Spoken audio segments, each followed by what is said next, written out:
Abushan for ya mama ha mama kwa bebra so mamuni amaudo biso nsemo ya kekese ne awie ye bana ye deba besomwo kase ye kamo say free Sompa television so no ebebufu pa na twa pesa dada no ho yatia akwakofa Sompa 98.9 FM so obono ene afomantem ne mo so obono is there Sompa 90.7 FM ekutemo and asantemantam ne importam nyina so no Sompa 93.1 FM so ekutemo awie and some porons and big ya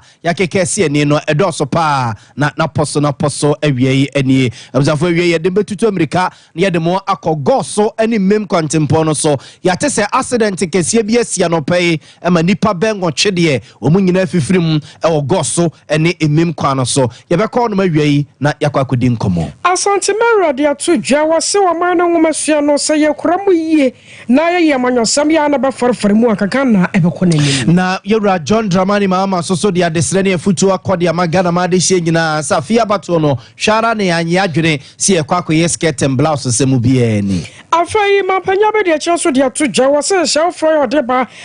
Ghana first no ya de baboa magana yatumi akonkan abanyuko e friend say Great Consolidated Popular Party so ayamamre ne amane a si enemo kase pani a obekuta frank amudi amanyuku no wo mo adane di afija kwa be North Mensi ni mo ade hye ye wo no so ahyase aboso bo se won makwanya ntomba sra Ghana ban se onye bibi fa ho abzafo weni afufro pinu a ne yakekese ne ne se kase ba bia wo bia na bia ye bana ye de ababe sommo ye mfa seda emma enyuma yekoi cloud internet was the fastest internet in the world 21st clinic where sciatica expert express group and they would to kwana through herbal center so what through core capsules no and so attach the mizu and a 5G drinking so I can be pa and so when it make what do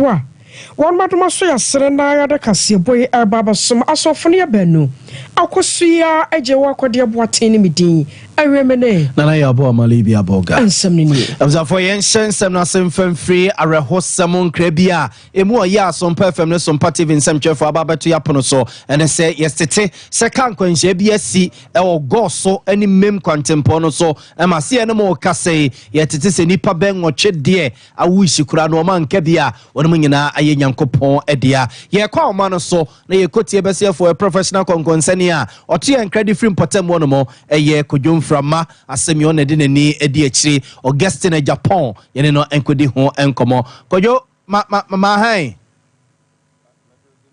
kodwo ma ha o kodwo timenka abzanfo e hwese ye benya ye nua kodwom frama ewa homa no so na de kofa accident ba ye wode mu nchechemu amba ye ne ne etete ne se nipa benwotwe afirimu na omososo eprepra no ye omodeni kodwo mejiba di se otemenka sesei me ton kamenya mo yesi anope accident bi asi goso ni mem kwantempo no so ma yesi nipa benwotwe de omunyina afirimu eba ne sei brebe na accident ni siye chechire mu benya me da se so do ma atifo ne arefo so asante ne awie no ene ahomachen ana okopiemu ewo grobi efrenu hian ngwase no ewo ekwan a ofri enim eba ko so no ewo afo mantemu na enyumaku bi na se enyumaku bi a omo adwuma omo ye ne se proud ne bi ana omo ye a friend Infis Wood Company no ewo eye grobi a no ewo kopiemu ewo okokuma grobi ho sa hono na eye sa company na ewo na omo fa workers ni bi free mem ene omo ewo nem kwano so nyina no na omo do ma ba so abesina for sa bia ho no na ene ana matino nko fa workers na omo do mo eba no na abo ahmachende ana sa na pa nu aba konsima ebia na enuma ade beche no nsia no ana ka no akofa workers na ondo mo banti debi o so mo free kwano so omo mo mem eno mo enim kwano so nyina no eba go so na fo ma no mo do mo eko nja o macho ana okofa ma odo mo eba o nam kwano so na no na ka na lodu sa eniani bi na infinity na ka ni bi no na ba kudi nanim according to o me no mo din komo ni bi no ana o say na opeso yi fa ho esan se na ebo ana wo ho ana afi timaka na kura na nwusie ewe akire nti no wanche de hu na tiye ana se wanche de hu na ni mu ye nti wo yi afa ho na no no mi se wo yi afa no na mum saa ka na eto no ana wode ekowura ya wode animu no ana ekowura timaka na to a omunu ho ano nipa makoma akotwe ana omo atima to na na wanse nse me di video bi ai twa to ba na awe video na se de abodi for ba wa na omo so sai mu no ade aguka na to no na awe ho nti nipa mo twe de omo to na na wanse do omo maka no so na omo prepare mo de no so de ma kopi mo e ko so abaya sabia sanso no mo free mo so no ko so abaya sabia mo chire do ma kwa gugu a mpani fogusu a omo eye nhwemu nti template de wo he accident na esi ye ne de nipa makoma akotwe ana omo to na na ewo ensedo nti se de wo he video se de na adeni sitie na utime se Sompa menim se ye shebi o TV no so kra sisi video sini nyina etwegu ewo ye TV so yesesa nipa no edo mo ego eye police pick up ne to ene eye workers ne bus no enti kwadwe bus ne de sa nipa ya yesesa omoko omo mawuo a yesesa omoko no omo nyina eye workers a na omo te bus ni mu ana omo nyina workers a na omo te bus ni na omo praye o me ya won se nipa nwotwe de amunumu ho no ma omo nyina wuyi na omo praye so omo praye no omo ye dodo be sei nya wo hwe sa bus na fani pa moro be aduana wa unsu ni se eja bus de fa workers de etoda ye betima fa abro so etom na bi atimi se betima fa abro so de ko adwuma de amanfo ye no bi di nkomo no se ebi wa anze omo ko no ebi aye ma omo tete sheet so no te so ebi speak na gine enti dodo na kasa bas na fa de se police fogu so mu ye mfemu ndi omu wi ani bi ho eni pa dodo a na omo te bas ni ma akwanhia ni sie na omo atimo bi asemonti obi buza senti nipa na ewu egu hono mo saa no anopedia se ano den ano soso ehye na company no a womo workers na bus na kosesa womo edo womo kono company no akasa na company no de krata bi aba company ne mpenimfo ka bibia na sisi ankasa mpempe de manza asemmisi no mpenimfo bebre abo mo pusa obi wa be frɛ no se no wate ya be se no di ho nkomo na mo si nya abetre na emepem no mane menchimu bi o bi ano made be ma eye nsɛmtrɛfo na se yetifo sese yate se go so aban ya sabia na woni eprepraye ne dodo no masese omo akwakogu ewiabo yei wate bibi foforo e de afiri ho no mo omo eprepraye no a omo ede omo kogu go so aye aban ya sabia ho no ewiemu titi mate bibi afiri ho be duba kumu ho no ama na ye se nipa mo twene omo afiri mu se bi efum aka ho bia sa bena ne mpenfo di nkomo ne de na ebi meka mo twene ho nti egusu ayi di akire na ebesi bia no ya ma ya tie fo nso aso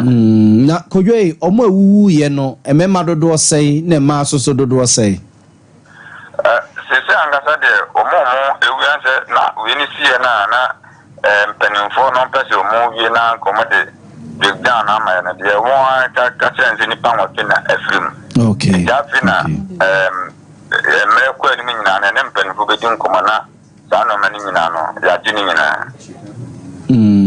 na eba say no driver ni na driver phone mi enu o ma firi mu ana driver phone mi enu ano mu twi sa car si yo twi bus na ne no so twi ba ko no e de na ato o mo bus ne de ono na de wura timakano bus ne de wura timakano mu enti ankobum se kobod timakano ni mo anti odi wura timakano to eni nua ne mu nyina aha se wo yi afa ho aha ono timaka ni di nanim a ono aludu a odeba na ti ase nti ono pese wo yi fa ho nti anya se de krase nti we na mpanimfo wi a ebe e be hia na ebe hu se bi a we afrim we na etwi we na ebia not na ona bi hu saa ni nyina na ya de ama etifo yo mate kojo ma memfa wonsi ana ode oko Goso Government Hospital ho na ne aposifo no so no edi nkomade be fima ba bia no na wamaya so ate awia mi ne wase bye yo abusafo we yenua kojo emframa na watu yenkra de efri hafoma ntem ni mare ho sempa me kope bibia ba bediu ene me birthday ene nam wasori anope ya bonsu nyunu ekofra adwuma mu baas yakọ adwuma ene onam kwa mu a wo kro no wo krade enkwa bede no age wo mo akwako firi mu ya sa no ye hye mo bossa asemi ye ni edi akire de be frato bia no ye mfa enkame mu ye babusia hyede I was sorry to asem no so asante mara ye woto for say to 2 year woto so me no de atodwa sa and say wo hwem wo sia ponso ku no aya bia ya jenim de akire nim de bonim de boa na ya de boa ma o man no etumi konkan pa na so ara wo sam se obo man kan mu a ye de amanyo sema foforo nneoma ma ye nwoma hye no wankasa no ye ntumi nya fa pempapa mfa ma no ma ne ntumi nyina ne na so sade enkrofo ma man so de etimitie enam saya so nkyene wo sra o ma Ghana mpanyimfo se ye tumi asigina ye yie na ya hwe nwoma hye yie ahwe sa nwoma hye no benya fa pempapa emu nkoda mu mpanyimfo ye omu no ye betumi anya be papa ma won masia anka Ghana nwoma hye no ye betumi akonkan pa dache ni animu no wo ma Ghana betumi akonkan e wo nwoma hye mu wo de sansan we nyina to dwa ebra University of Cape Coast na won mo bona baso amano doctorate degree and no nam so ma santimera what in some way etudwa is the storehouse of knowledge. All the knowledge required for nation building. More than the storehouse of knowledge, a university is the laboratory for research, cultivation and discovery of answers to the social, physical needs of society. You will all be aware of how much the works of universities have informed policies that have shaped countries and societies through time. So, much of the scientific and other discoveries that have revolutionized society owe their roots to the universities and to the collaboration between universities and either the state or private business. So, unfortunately, in our country, there's hardly any evidence of the meaningful collaboration that needs to exist between the state and the universities. Perhaps one reason the role of academia has been downplayed is that we have allowed the abrasive political divisions to permeate our sacred campuses. So, it is time, in my view, for all of us to wake up to the negative impact this has caused and make an effort to reverse the situation. Fashioning a new relationship between state and academia that engages the expertise of academia in the process of policy formulation on a continuous basis. So, I have no doubt about how beneficial it will be for the country to create a unique quadrangle of experts from academia, business leaders, traditional leaders, and government. I was watching Professor Johnson Nyako Bompo, Vice Chancellor, University of Cape Coast. One saw Akasa Median was say. Half of the Governing Council, management, staff, and faculty of the University of Cape Coast, we salute Otumfuo Osei-Tutu his meritorious and distinguished service to the nation, particularly his commitment to promoting unity and development in Asante-Man and other regions, as well as his significant contribution to humanity in the areas of water and sanitation, health, education, entrepreneurship, peace building, culture, and heritage. Majesty, as we bestow upon you this honorary degree, we are not only recognizing your profound contribution to Ghana, but also the invaluable lessons your reign has offered us in peace building and leadership. Your dedication to conflict resolution and the stabilization of regions within and beyond Ashanti Kingdom has been exemplary. It is in this spirit that we at the University of Cape Coast draw inspiration from your wisdom, particularly at a time when the university faces challenges that echo a turbulent past. I was on the attendant care Vice Chancellor Yawada University of Cape Coast no Professor Johnson Nyako Buampong. Na Chancellor ono so edesua pona no yewra se Sam Jonah na ono so edi yewra ho adanse krobia asante kotoko hina opem so say tutu otosum ye no danso wodi ne ho adanse se wo ba bibremu a ohine pon a bibrem efere no ehwahoa no ye de no chese agie animunyam krobia asante kotoko hine nje se sua pon kase University of Cape Coast to so mo boye wura baso a ofise ne kwaso ano no a sabaso boy chese achere kwamu a na nke wo se abade dada kra yira Sam Jonah nsam ene adanse odifa yira ho kakra enie. Today we honor one of Africa's most revered traditional leaders, a man whose influence transcends borders and generations, His Royal Majesty Osei Tutu II.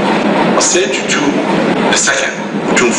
is often likened to the biblical King Solomon, renowned for his unmatched wisdom, discernment, and visionary leadership. His reign has been marked by an unwavering commitment to justice, peace, and socio-economic development of his people. His Royal Majesty's leadership indeed extends far beyond Asante-Man, resonating across Ghana, West Africa, and the global stage. It is often said that great leaders are not defined by the power they wield, but by the wisdom they show in times of trials. His Majesty embodies this truth. His reign has been a continuous demonstration of navigating complex issues with a blend of traditional wisdom and modern pragmatism. Abziafonti we Sam Jonah our Chancellor at the University of Cape Coast no and ono so yetene nkene no akire osofo na show may yango masia ho nsensem so doctor say ya wadutwum emraswe gani o mraswe ge fie ma de hia obosom twa batom pesua so asantememo dwumedie no ono so e wase bi e de nanim nyam kokota akire e ma ono so SCBB kakra e de fa ni wura santehine ho. For your insights into education and what you have offered us today to be published, and I recommend that every graduate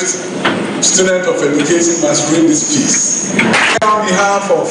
the President of the Republic and on my own behalf, we congratulate you for the award of the Doctorate of Law degree, honoris causa. University of Cape Coast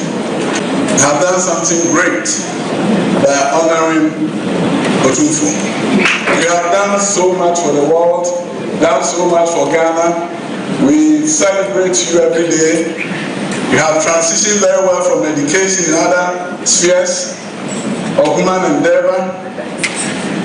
and you have received well-deserved commendations from many organizations around the world.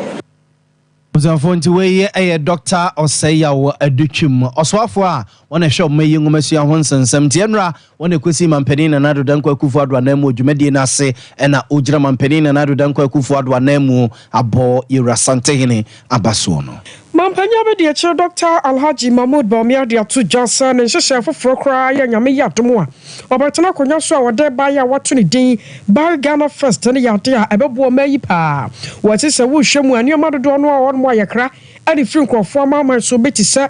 school uniform se eno achi kra po na school fo enkonya ne ade a won betena tena so hia de nyina no yekra waba omaya mu no yankase yebetumi aye ade yebetumi atọ Ghana nioma ama no waye jena anwan no afa na ntuma pa ade afra na saa ba Ghana first no a wabaso obetena konya so ode ba no waso obetumi aya amoman mu no yankase yebeto ya nioma ebedi ya nioma na sika no yankase atumi atena Ghana mamu ya entubata enkonkofo amaman so ebra won munyamfo wode nsam itu dwa e wo Kaikwe Central abato mpeso so e wo Nkramantam no sei eno kan no. One key area that I am going to implement is a policy called Buy Ghana First policy. Because if you buy Ghana first, it means you create the jobs in Ghana. If it is uniforms that government wants to buy for school children, we have enough tailors in this country to sew a uniform. So I'm going to back this policy with a law that says that government should first look inside Ghana to buy things first here before we look outside. I was away. I am a Penyabediche, Dr. Alhaji Mahmoud Baumia. Observe for informal free man Penyabediche, Dr. Alhaji Mahmoud Baumia, Natna, Yenny informal common penny that John Dramani Mahama, one so Natna Yesi, one na him Frank Ebiu, a day ama a job bojo, a yezu a yeza. The B kendi si amanyuku na mampenida da John Dramani Mama esrega na mine was rendi si amanyuku echita for enu obi bia oka ni nsako no se nanu munsia ahwehwe ne kokromuti won hwata hwata akwa akoto aba ezima boso me de toso ensuma fimo se hwe no obi bia anya na dwene so akwa akoto skirt and blouse sem bia sai me de ase dwomama na mepenuo nenso ase mp ne de ga ma bia wo gina de ama mpp wabo minti no me kwana makwa akoto de ama no se basa no a emwa Emma obi bia obedi kunim se mampeni no na mamu a obebru no mo ama na enkoyi emma no se mampeni no so be bibi bia o se ode kotom na swegafo no nim na swegafiem na na swegafo no gitumu ma no wetima ya de kro no a wo so yin sinti wanya dom kese o na swegafiem a ya na mpempi na kwakwa edine ede amasa mampeni nto besre Ghana for si e papa e ho ato aba December bosome ne de to so no hwara eno bia anya na dwene se oto skirt and blouse bia se oto de amachiri ye no a yes wa hwene ma ejira chiye ni nyina ase wetintim ede amawunum fa amanyosem ewo techiman ana techiman South constituency mesremo nano abatu etwemu no em se enkabom na eni entementi eba kwan ema ni siye esiye na enra me buy so me take akra say skirt and blouse mesremo skirt and blouse bi ni ho ye nyina eye nipa baako ye nyina pese ekọ ye ejuma now Techiman South efa ne ntuma pefra na minim say Techiman South abatu aye beto no me jema me gina he nyame adaromanti inshallah medin kunim ewa abatu no se medin kunim na 7 January ye de be call Independence Square kosrai na me be dane president na MP a ofi Techiman ha onye me ba na akoye se me odwan a me kono na osono eba ene dimechi entimi nye yesa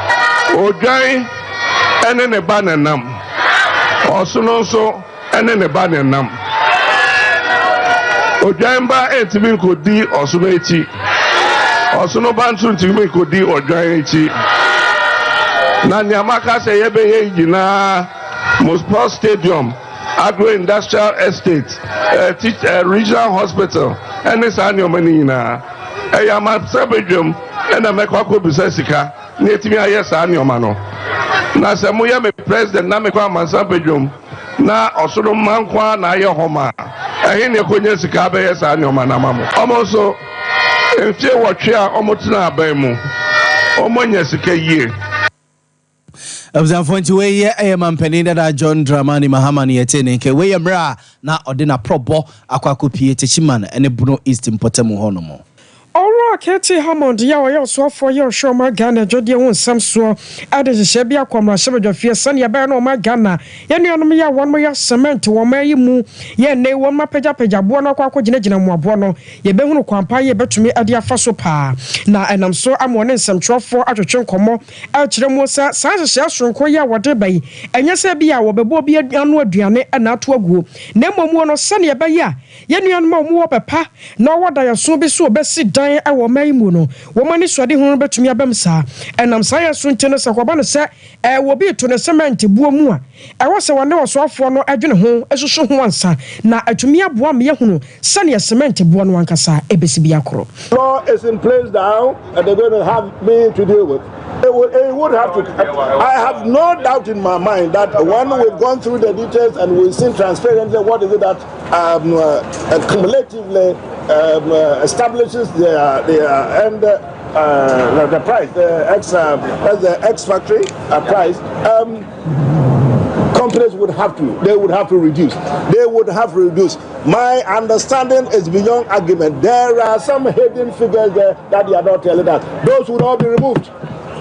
I am very hopeful that the nation would see the prices of cement either coming down or at least it would stabilize for once. I am confident about that. We are all aware of the factors of production, some of which, I mean, the issues we can help. I'm not asking them to take out the taxation component. They are talking about it. There are about so many taxes, whatever. I haven't asked them to take the tax. The government is not asking them to take out the taxation bit. Government is asking for, is taxing them, so they take account of that. Electricity, we know how much it is. So government is saying that take account of it. They pay the workers. Let's take account of it. They import their fed. We do know that. We know the issues about foreign exchange. We know all about that. What else have we not attended to? I'm not asking them to discount any of these factors. Put all these factors together, but ultimately, let me understand. All right, take for example, if it is the case that we know that it is $1 is now 15, 16, 14, whatever.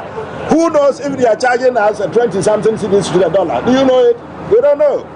But factors of production, maybe at the end of the day, a cement should cost about 20 cedis or 40 cedis or 50 cedis. We don't know the top-ups. We don't know. We're asking for transparency. Listen, what will happen? All right, bring your document. Yes, we looked at the document. This is that. All right, that's why you are charging 20 cedis. That's why you are charging 200. That's why. Oh, okay. Well, that's fine. We think it's within it. So that, what is the problem with that? You can't comprehend this. This is what we are trying to get to. The bottom that we're trying to get to, and some cabal is preventing us to get to that. We're writing all sorts of letters to my office, but that's all right. I can always respond in kind to anything. I was away I was so for your show my Ghana Jodie and if you want some so you rockety Hammond. I was for you to so a mamona. Mokaye Papa Dan Latte, Papa Dan Latte na manyukua onyinse na boso menknoma eja woka no koda kolibune confederate abanya sabia ma doctor for eye chimchim pushi ye ebeto asase isu enne wonka ehu bia waja ho no moko eye Great Consolidated Popular Party a ye fe ne se GCPPP na papa efri mu no na ne ba pani a ye fe ne se Owura Henry Latte na bribia eje bedu sese ye kwa akoto aba no ne bekuta frankem ede ama GCPP amanyuku no na ne waba be prema mpani adware bie no na papa no sese de asa hode ni ho no mo papa ntinanu ya yesela pam hotel abonten so na party ni manyina ekokoshia ya Owura eye Daniel Augustus Latta yese eye ni nua pani ene Henry Latta ne papa ene Dan Latta sese ona party na gina tum se onye frankatufo emfa emama nyuku ne sese na oni party nanim me prema mpani adwane bi na Owura no ene ensemtwefu di nkomo kakra echichirim ne oba beye ne ni so ade hu no ene ahode a wode eba sese ababeji tumi every MPP ni NDC fo nsem. The electoral commission, I implore you to ensure that this elections is conducted in a fair, transparency, and integrity. The future of our democracy depends on your commitment to those principles. Together, we can overcome these obstacles and build a Ghana where every child has access to education, every family can afford health care, and every individual has the opportunity to succeed.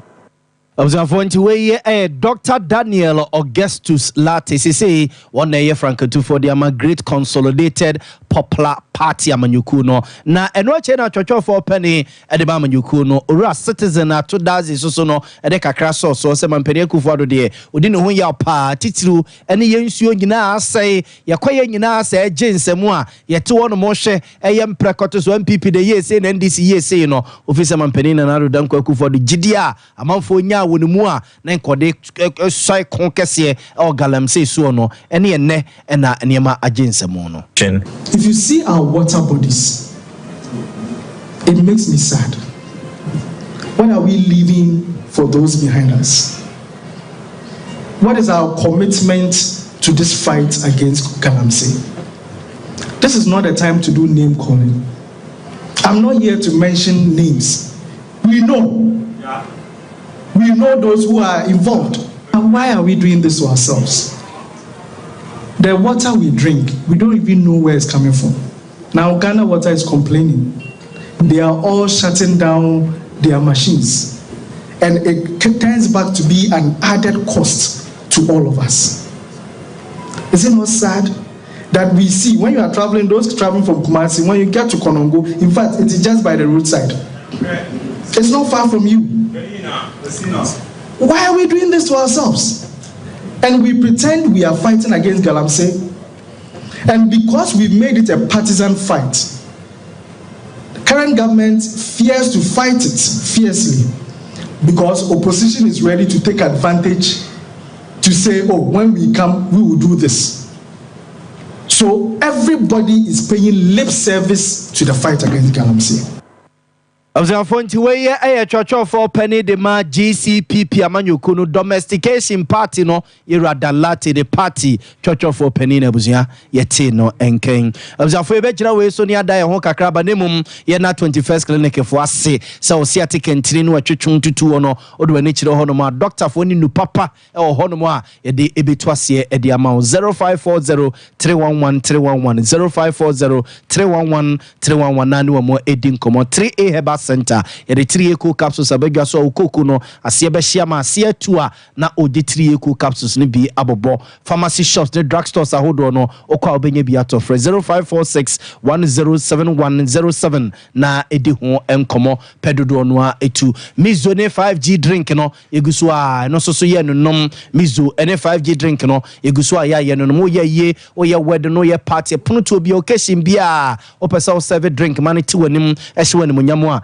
ye mizo ene 5G drink no ene ye kamfo ede amawo pebina no nom na ebebo pa nye na ewudwa so OCP fertilizers so wudwa so maka cha say ekwiafo do e so de e ya abomu kra na wukodua wuntosu no e ya abomu kra na wukodua mo no e ya abomu kra na wukodua waburo no a fa OCP fertilizers ni bi epete so ebeso doso obete bag ni adaka bebrebea kwia kane no ana wo ye no a obra wunya mfaso bi amfiri so no sese OCP fertilizer ba ye kese asase ne ketu bi se mensem ne so no baye na obetie ni pim na kese kwia no ayede pa OCP fertilizers i baby a yetonto asagrasa ho niema bia ene agrochemicals niema bia no duro no ma o se upe OCP from sisi a 0555909437 0555909437 ene OCP4 ene enkomo express group adama awon hareso yedo etu kwa koma bia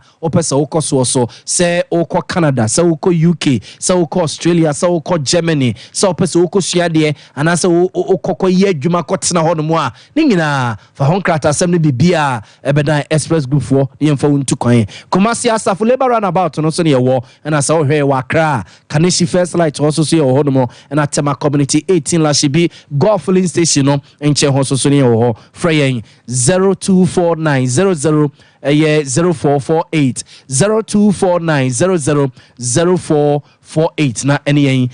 enkomo na fi cloud internet so internet papa eja bia wo bia se wo hwe wo Senegal se wo tie yen wo obi ma so YouTube no ne hwan no so na wo hwe ne a yese internet ni gina so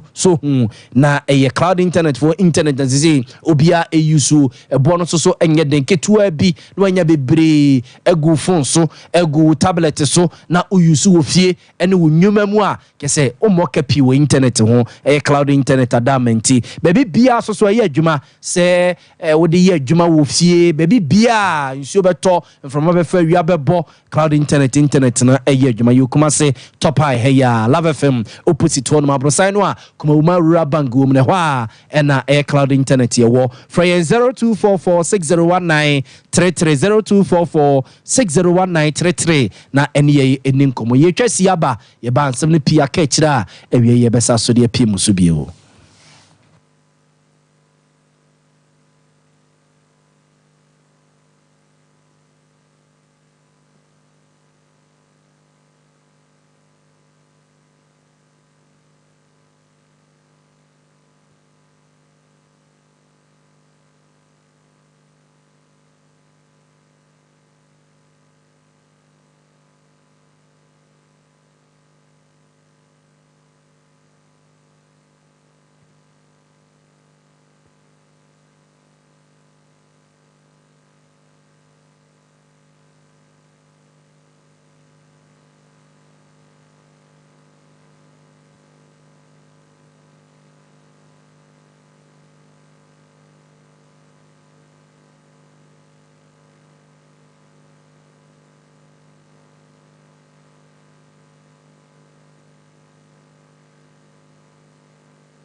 Sompa FM and TV and market yapa. Sompa dia sasiso and many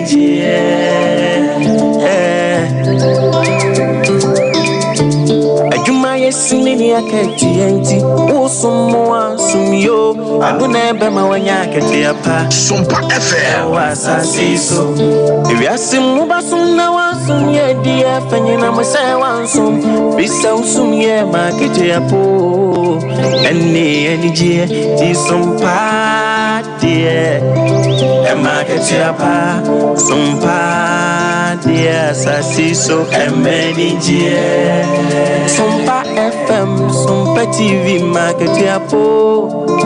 Sompa de, M.I.N.G.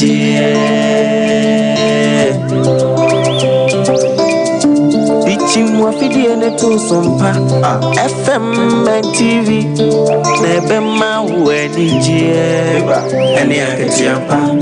never my wedding,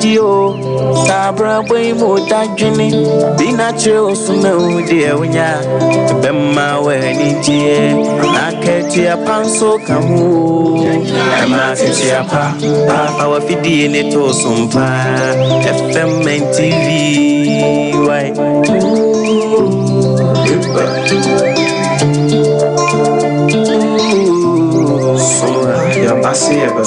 Yasim Sompa mani jeni akati apana unu warada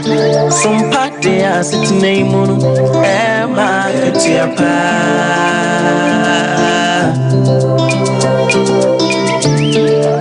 Eno maimu Some Makudia will send me a casebo. Did you send me just to send me that? Some Padia Bama, Sompa FM, and Market Yapa, Sompa TV, and Manage, Sompa TV, and Manage. Oh, wisdom.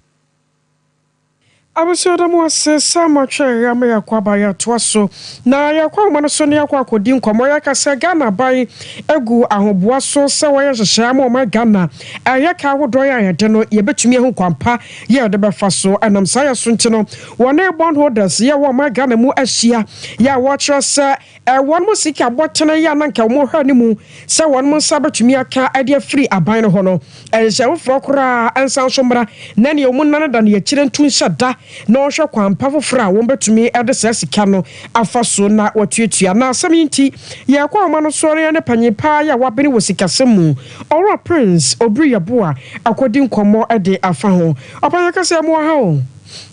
bedo for mejo so na ewie ye obri yaboa ma hai bedo for mejo so na ewie na pom ye de obade adaroma bibia ye boko edanyame ase yelem saudi abana sikasemu a wabene mu awada maboa ya anamotu osronko foforo kra no aban no apese wotuo de fa wo ma Ghana ya ka yede ye ne opese woni bondholders nso ehyiehia no minim se wanya bi etia na wakenka bi na asem no ankasa na oman no e beka no se ye je ne se yankasa bedo fu de kai mame enchia na menchia wotie for ne ahefo se de Ghana ya ban ema oman mu ni nyina asote ewo the month of July, the year 2022, about a hochra mana go through any anamoa, go through said the bear, will be your mind free, Saman Yemu. Now, who be here say a biny bear, cornet, Timemufone, or Monumudija, a Shibia, a friend the debt exchange. The first debt exchange, or my Ghana, through the Ministry of Finance, the near friend the domestic debt exchange. Domestic debt exchange na enumekua ewo my Ghana move yato aban bonds aban no ede e ka ontuaye nanam ahokyira abenti esesa aban ye nsakraye wo mu enti the domestic debt exchange enumekua ewo Ghana yato aban no ye den e bonds eno no ye ya yikowie no by February 2023 the second phase of the debt exchange by no esha say any or a year friends dollar can say those international bodies a cover palace crab or might be to say China any amamine no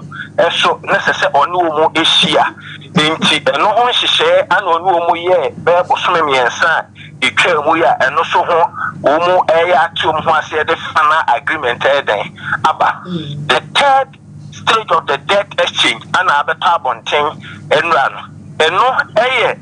ada enyumeku a ewo amanone meka ada enyumeku a saban kwa bonten akopɛ bosia enya amaman nkwa no kom ho yeden ekɔbɔ bosia otimi kɔ ada international banks bio enti meka fa a company bi de Chinese Exim Bank, Ubeko European Community Banks, Umuso Abane Kum Hoyeden, Equaje Bosianibi, Inti say a sound crop for corner, and I'm Pempe woman, Abane Ako woman chase, Umuso a car would do close to $13 billion,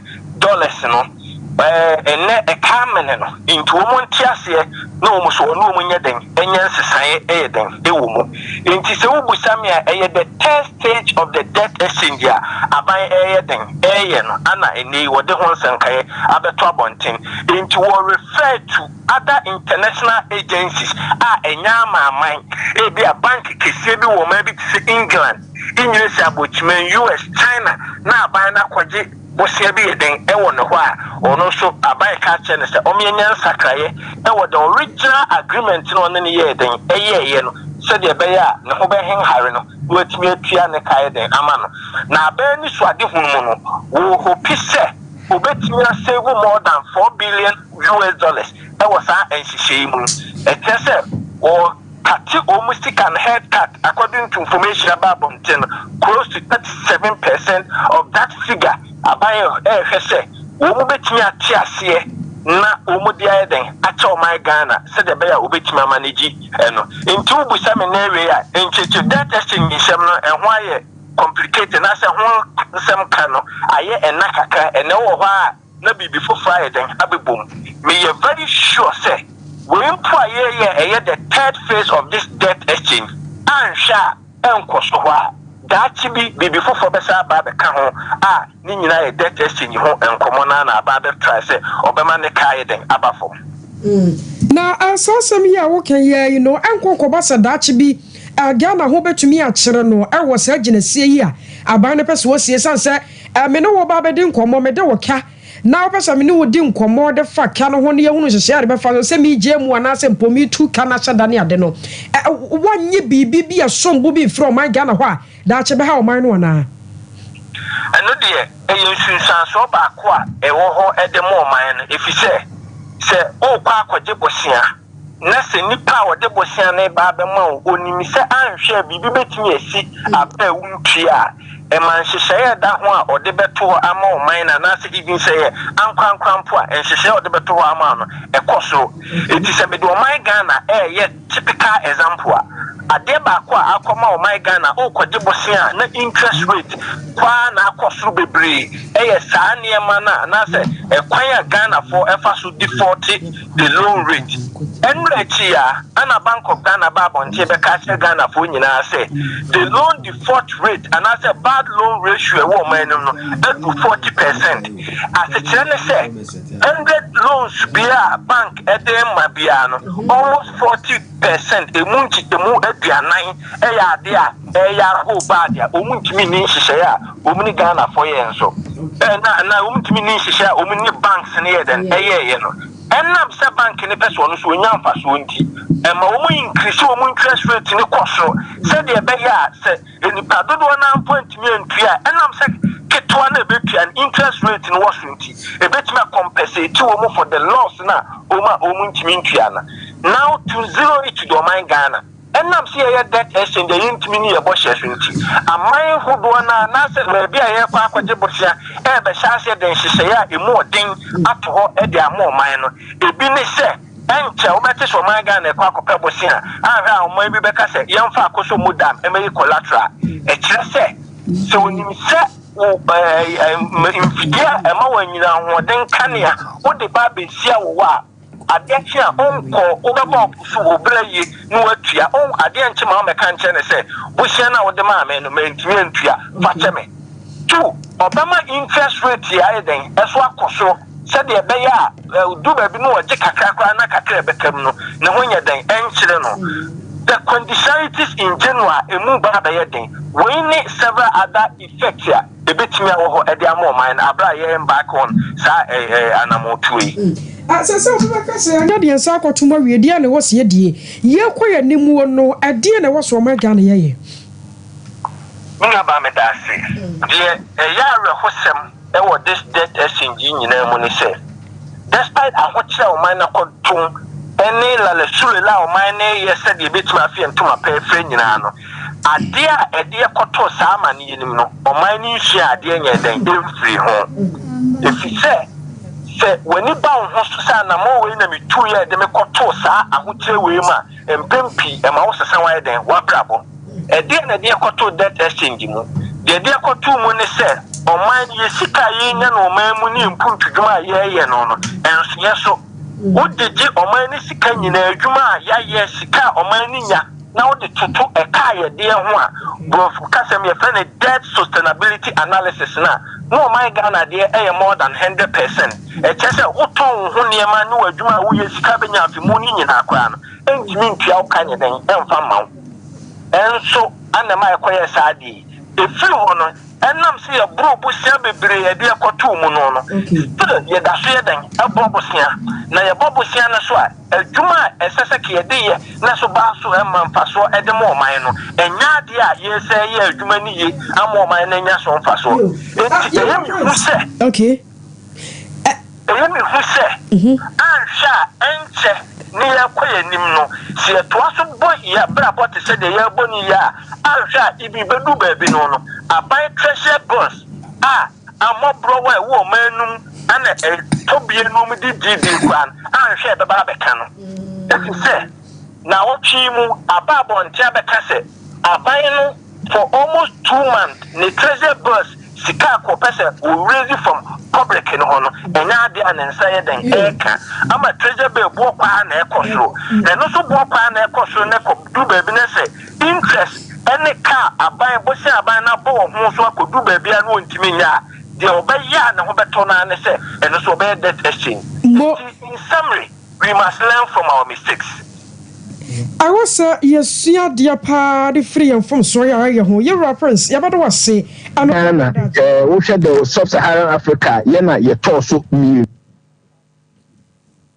I was away a year or reference, Obri Yabuano, no, where financial expert, upon your power, Banasika Semua, or Benimu. Abzanfo ye gina we so na wia yin sema ebobo no de babe somo no ye de masia se ni asori ama sompa nkom asom atwa so kuku na chinchin fidin de ma ye mranten ma ba wa na aka no eta ye chi bidi e de na ya bo amali bia boga wie me ne akosua ajewo akode boatin na wie na me wo message kakra bi e de ma wa ha no ma rabi ye friend na nafia na ne message no tro no otwi mu o se me pese